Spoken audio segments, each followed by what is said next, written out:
नमस्कार दोस्तों, आप सभी का फिर से स्वागत है हमारे डीएस एचडी चैनल पर। तो दोस्तों, आज हम इस वीडियो के अंदर पढ़ेंगे सीटेट 2021 का प्राथमिक स्तर का जो पेपर हुआ था 28 दिसंबर 2021 को, उसका बाल विकास एवं शिक्षा शास्त्र यानी सीडीपी का जो भाग है उसका हम इस वीडियो के अंदर सॉल्व करने वाले हैं। तो दोस्तों, इस वीडियो के अंदर हमने 30 प्रश्न लिए सीडीपी के। इन 30 प्रश्नों में से आपके कितने प्रश्न ठीक हुए अब हमें कमेंट बॉक्स में जरूर बताएं। दोस्तों, आप भी अगर सीटेट की तैयारी कर रहे हैं या फिर सीटेट पेपर देने वाले हैं जो कि कल से शुरू होने वाले हैं आपकी सेकंड शिफ्ट में, तो ये वीडियो आपकी काफ़ी हेल्प रहने वाली है, क्योंकि दोस्तों सीटेट के अंदर इस बार भी जो ऑनलाइन मोड में आपके पेपर हुए थे वो रिपीट हो रहे हैं। तो चलिए दोस्तों, शुरू करते हैं आज के प्रश्न नंबर 1 से। बाल विकास में आनुवंशिकता और परिवेश की भूमिका के संबंध में निम्नलिखित में से कौन सा कथन सही है? 1, परिवेश की भूमिका निश्चित होती है जबकि आनुवंशिकता के प्रभाव को बदला जा सकता है। सेकंड, आनुवंशिकता की भूमिका निश्चित होती है जबकि परिवेशीय कारकों का प्रभाव न्यूनतम होता है। 3, आनुवंशिकता और परिवेश दोनों की भूमिका निश्चित होती है और इसे बदला नहीं जा सकता। या फिर 4, विकास के विभिन्न क्षेत्रों में आनुवंशिकता और परिवेश के सापेक्ष प्रभाव अलग अलग होते हैं। तो दोस्तों, इस प्रश्न का जो सही उत्तर होगा ऑप्शन नंबर 4 यानी कि विकास के विभिन्न क्षेत्र में आनुवंशिकता और परिवेश के सापेक्ष प्रभाव अलग अलग होते हैं। नेक्स्ट, विकास के चरणों के संदर्भ में 2 से 6 वर्ष तक की अवस्था को क्या कहा जाता है? 1, प्रारंभिक बाल्यावस्था। 2, मध्य बाल्यावस्था। 3, शैशवावस्था। या फिर 4, किशोरावस्था। तो दोस्तों, बहुत इजी क्वेश्चन है, इसका उत्तर होगा ऑप्शन नंबर फर्स्ट हमारा यानी कि प्रारंभिक बाल्यावस्था। नेक्स्ट, विकास के कौन से सिद्धांत के अनुसार गामा विकास शरीर के मध्य से शरीर के बाहरी सिरे की ओर होता है? 1, शीर्षगामी। 2, अधोगामी। 3, परमस्तकीय। या फिर 4, परिधीय। तो दोस्तों, इस प्रश्न का जो सही उत्तर होगा ऑप्शन नंबर सेकंड यानी कि अधोगामी। नेक्स्ट, 4 वर्ष की रिया को उसके माता पिता से डांट पड़ती है जब वह सब्जियां खाने से इनकार करती है। प्रतीकात्मक खेल खेलते हुए रिया इस व्यवहार का दोहराव अपनी गुड़िया पर करती है। उसका व्यवहार क्या दर्शाता है? 1, प्राथमिक समाजीकरण। 2, द्वितीय समाजीकरण। 3, परिपक्वता। या फिर 4, आनुवांशिक क्रमादेशन को खोलना। तो दोस्तों, इस प्रश्न का जो सही उत्तर होगा ऑप्शन नंबर हमारा यानी कि फर्स्ट, प्राथमिक समाजीकरण। नेक्स्ट,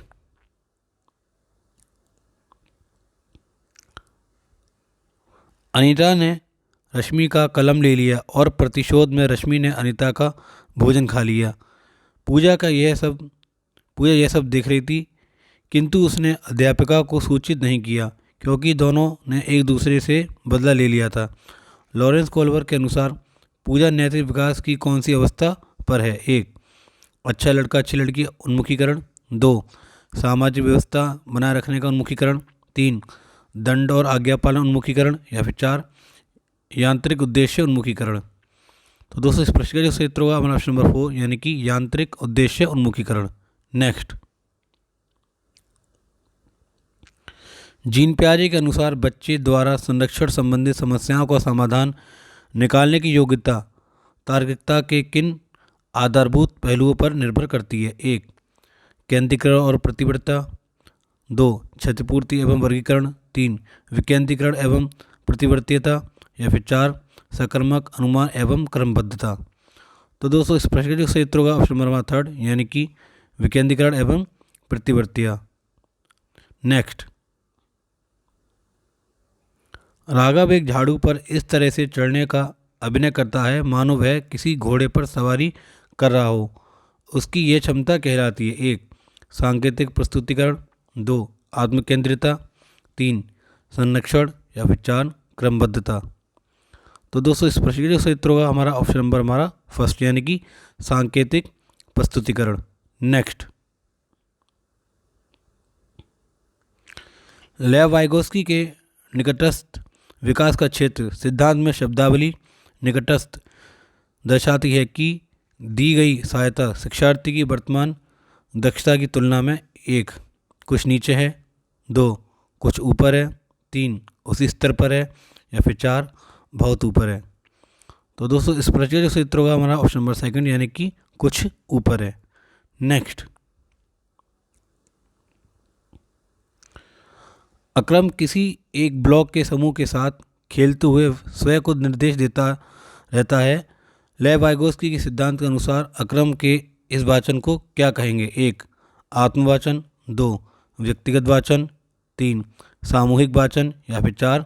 सामाजिक वाचन। तो दोस्तों इस प्रश्न का सही उत्तर होगा हमारा ऑप्शन नंबर सेकंड, यानी कि व्यक्तिगत वाचन। नेक्स्ट, बहुआयामी बुद्धि का सिद्धांत किसके द्वारा दिया गया है? 1. Harvard Gardner, 2. Robert Sternberg, 3. Alfred Binet या फिर 4. B.F. स्किनर। तो बहुत इजी क्वेश्चन है, इसका उत्तर होगा हमारा ऑप्शन नंबर फर्स्ट, यानी कि हार्वर्ड गार्डनर। नेक्स्ट,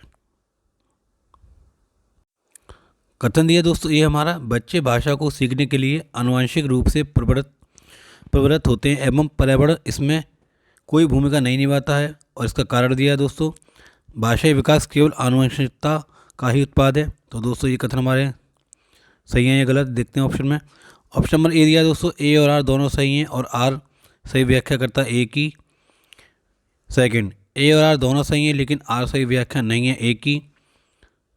3, ए सही है लेकिन आर गलत है। या फिर 4, ए और आर दोनों गलत है। तो दोस्तों इस प्रश्न का जो सही उत्तर होगा ऑप्शन नंबर हमारा 4, यानी कि ए और आर दोनों हमारे कथन गलत हैं। नेक्स्ट, वंचित पृष्ठभूमि से आने वाले बच्चों के अधिगम एवं विकास के संदर्भ में कौन सा कारक संभावित जोखिम वाला है? 1.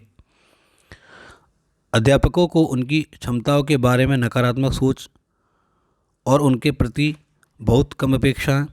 2. पाठ्यपुस्तकों की कहानियों में सुविधा वंचित पृष्ठभूमि के बच्चे का मुख्य पात्र के रूप में प्रतिनिधित्व। 3.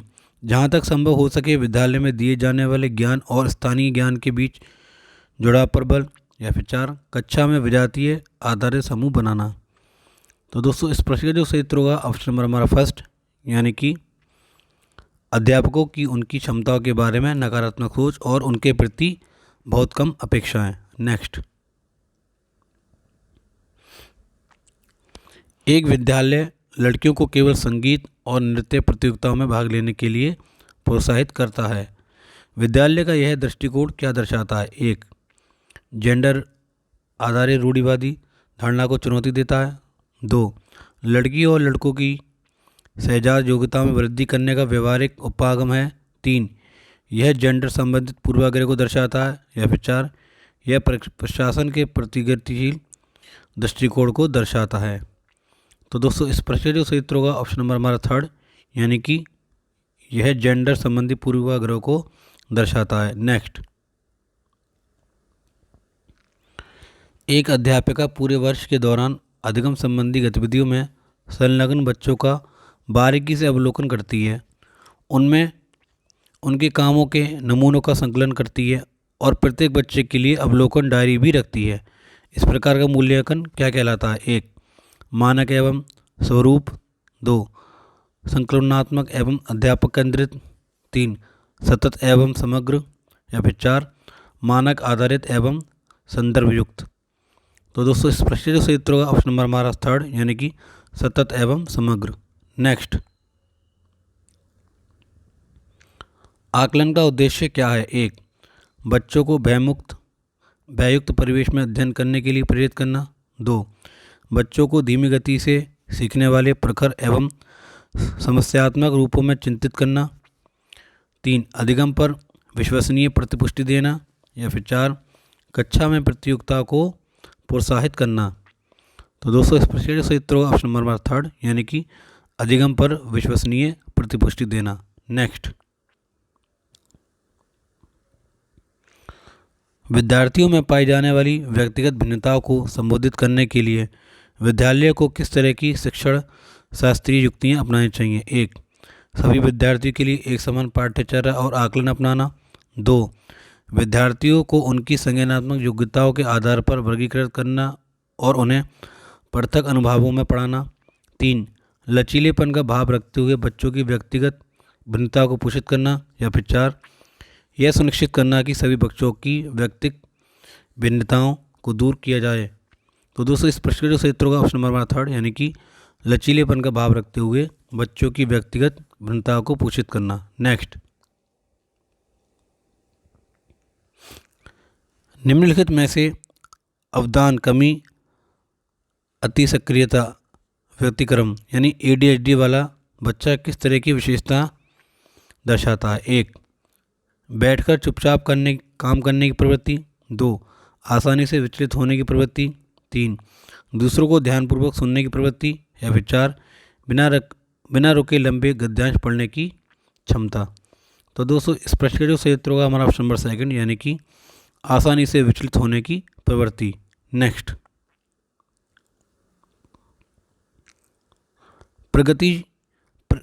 प्रतिभाशाली विद्यार्थियों को पढ़ाने के लिए शिक्षक को क्या करना चाहिए? 1. उन्हें स्वेच्छा से चयन किए गए उच्च स्तरीय और मौलिक पाठ्य सामग्रियों को पढ़ाने के लिए प्रोत्साहित करना चाहिए। 2. अन्य विद्यार्थी से अलग उनकी पृथक रूप में पहचान बनाने पर जोर देना चाहिए। 3. उन्हें 12 पारितोषिक देकर अभिप्रेरित करना चाहिए। या फिर 4. विद्यालय द्वारा उनके लिए अभिकल्पित लक्षण को पूर्ण करने के लिए उन पर दबाव डालना चाहिए। तो दोस्तों इस प्रश्न का सही उत्तर होगा हमारा ऑप्शन नंबर 1 यानी कि उन्हें स्वेच्छा से चयन किए गए उच्च स्तरीय और मौलिक पाठ्य सामग्रियों को पढ़ने के लिए प्रोत्साहित करना चाहिए। नेक्स्ट, रमन कक्षा 4 में पढ़ता है, उसे कम दिखता है तथा उसे पाठ्यपुस्तक से पढ़ने तथा कार्य करने में कठिनाई होती है। उसके अध्यापक को क्या करना चाहिए? 1. उसके अभिभावकों को उसका पूरा काम करने की सलाह देनी चाहिए। 2. उसे पाठ्यपुस्तक को पढ़ने और अपना काम करने से स्थायी छूट दे देनी चाहिए। 3. उसे पाठ्यपुस्तक से पाठों की रिकॉर्डिंग उपलब्ध करवानी चाहिए। या फिर 4. उसे अपने सहपाठियों की कॉपियों काम उतारने के लिए दे देनी चाहिए। तो दोस्तों इस प्रश्न का सही उत्तर होगा ऑप्शन नंबर 3 यानी कि उसे पाठ्यपुस्तक के पाठों की रिकॉर्डिंग उपलब्ध करवानी चाहिए। नेक्स्ट, एक प्राथमिक विद्यालय के अध्यापक के रूप में आप कक्षा में अधिगम निषक्ता वाले बच्चों की सहायता के लिए आकलन की कौन सी युक्ति का प्रयोग करेंगे? 1. अधिक से अधिक लेखन कार्य वाले परीक्षण पत्र बनाएंगे। 2. प्रदत्त कार्यों का मूल्यांकन करने के लिए लिखावट को एक मानदंड मानेंगे। 3. प्रदत्त कार्य के मूल्यांकन में वर्तनी को महत्व नहीं देंगे। या फिर 4. लेखन कार्य का समय घटा देंगे। तो दोस्तों इस प्रश्न का जो सही उत्तर होगा ऑप्शन नंबर 3 यानी कि प्रदत्त कार्य के मूल्यांकन में वर्तनी को महत्व नहीं देंगे। नेक्स्ट, निम्नलिखित में से कौन सी युक्तियां सार्थक अधिगम को समुन्नत करने के लिए प्रभावशाली हैं? 1. उदाहरणों और गैर उदाहरणों का प्रयोग। 2. विद्यार्थियों को प्रश्न पूछने के लिए प्रोत्साहित करना। 3. विद्यार्थियों को किसी दूसरे की अवधारणा समझने के लिए कहना। या फिर 4. बच्चों को अपने निष्पादन की दूसरे बच्चों से सतत रूप से तुलना करने के लिए उकसाना। तो दोस्तों इन 4 कथनों में से कौन से कथन हमारा ठीक है?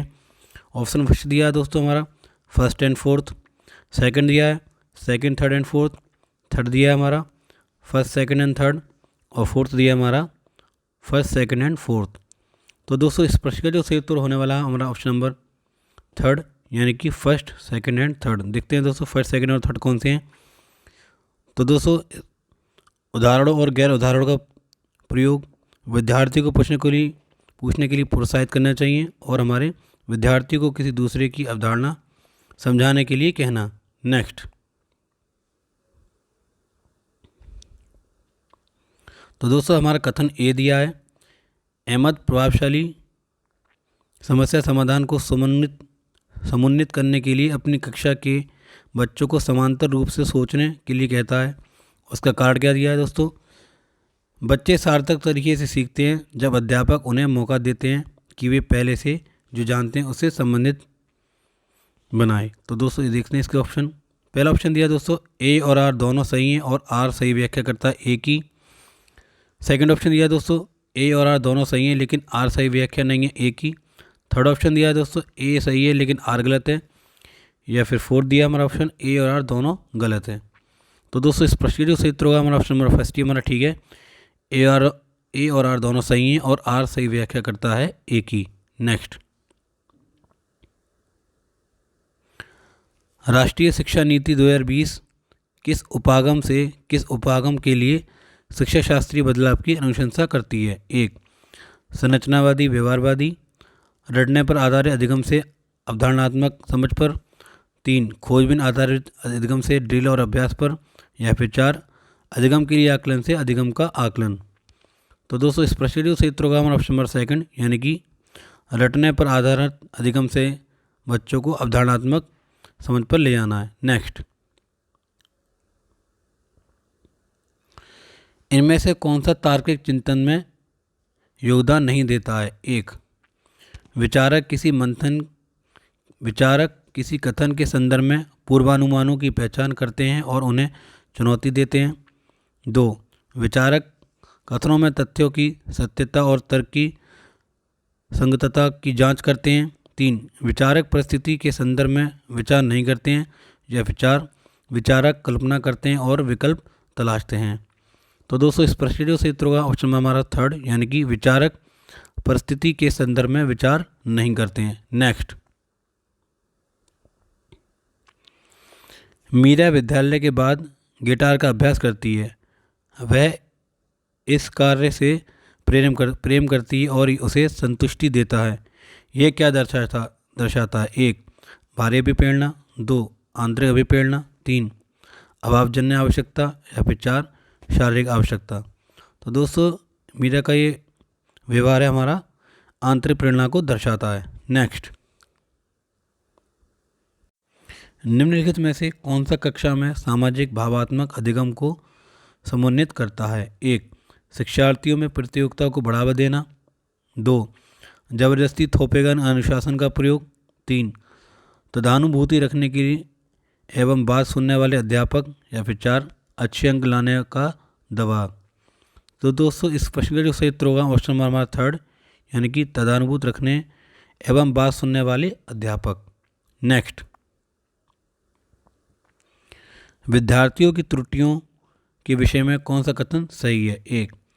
त्रुटियों से अध्यापकों को कमजोर और कुशाग्र विद्यार्थियों को वर्गीकृत करने में सहायता मिलती है। 2. त्रुटियों के आधार पर अध्यापक विद्यार्थियों को फेल करके अपना समय बचा ले सकते हैं। 3. त्रुटियां अध्यापकों के विद्यार्थियों की सोच समझने का अवसर देती हैं। या फिर 4. विद्यार्थियों को सही उत्तर बार बार लिखने के लिए कहकर त्रुटियों को तुरंत दूर करना चाहिए। तो दोस्तों इस प्रश्न का सही उत्तर होगा ऑप्शन नंबर हमारा थर्ड, यानी कि त्रुटियां अध्यापकों को विद्यार्थियों की सोच समझने का अवसर देती हैं। नेक्स्ट, निम्नलिखित में से कौन से कारक अधिगम को प्रभावित करते हैं? तो दोस्तों हमारी 4 कारक दिए हैं। संवेग, दूसरा सांस्कृतिक संदर्भ, तीसरा परिपक्वता और चौथा हमारा रुचि। तो दोस्तों हमारे ऑप्शन दिए हैं पहला, third and fourth. Second option दिया दोस्तों हमारा first, third and fourth. Third option दिया दोस्तों हमारा first, second, third and fourth. और फोर्थ दिया हमारा फर्स्ट एंड फोर्थ। तो दोस्तों इसका उत्तर हमारा ऑप्शन नंबर थर्ड, यानी कि first, second, third and fourth, यानी कि हमारे संवेग, सांस्कृतिक संदर्भ, परिपक्वता और रुचि, ये सभी हमारे अधिगम को प्रभावित करने वाले कारक हैं। नेक्स्ट, निम्नलिखित में से कौन सी रचनावाद की विशेषता नहीं है? 1. शिक्षार्थी अपनी समझ को स्वयं सज्जित करते हैं। 2. कुछ भी नया सीखना मौजूदा समझ पर निर्भर करता है। 3. सीखना सामाजिक अंतक्रिया द्वारा बाधित होता है। या फिर 4. अर्थपूर्ण अधिगम प्रमाणिक अधिगम कार्य द्वारा गठित होता है। तो दोस्तों इसका उत्तर होगा ऑप्शन नंबर थर्ड, यानी कि सीखना सामाजिक अंतक्रियाओं द्वारा बाधित होता है। चलते हैं दोस्तों आज के आखिरी प्रश्न तरफ। प्रश्न नंबर 30, कक्षा 3 की पाठ्य पुस्तक में कार्टून और कहानियों का उपयोग किया गया है। इससे 1. बच्चे के मन में अनावश्यक भ्रांति उत्पन्न होगी। 2. बच्चे में सीखने के प्रति बोरियत व अरुचि को बढ़ावा मिलेगा। 3. विद्यार्थियों का ध्यान अधिगम और अवधारणा को सीखने से भटक जाएगा। या फिर 4. विषय वस्तु को बच्चे के लिए रोचक और अपने से जुड़ी लगने वाली बनाया जा सकता है। तो दोस्तों इस प्रश्न के जो सूत्र होगा ऑप्शन नंबर 4, यानी कि विषय वस्तु को बच्चों के लिए रोचक और अपने से जुड़ी लगने वाली बनाया जा सकता है। तो दोस्तों मैं आशा करता हूँ आपको ये वीडियो अच्छी लगी होगी। और दोस्तों अगर आपको ये वीडियो अच्छी लगी है, इस क्वेश्चनों से आपको कुछ हेल्प हुई है तो इस वीडियो को लाइक करें, और चैनल पर नए हैं तो चैनल को सब्सक्राइब करें और वीडियो को ज़्यादा से ज़्यादा शेयर करें। दोस्तों इससे पहले हमने CTET के प्रीवियस क्वेश्चन सभी करा दिए हैं, ऑफलाइन से लेकर ऑनलाइन जो सभी हुए वो सभी हमने करा दिए हैं। अगर वो आपने प्ले लिस्ट नहीं देखी है तो प्ले लिस्ट में जाकर आप देख सकते हैं। CTET प्रीवियस नाम से, CDP की प्रीवियस नाम से जो प्ले लिस्ट बनी है उसमें जाकर आप देख सकते हैं। तब तक के लिए थैंक्स फॉर वॉचिंग। मिलते हैं हम अपनी अगली वीडियो में।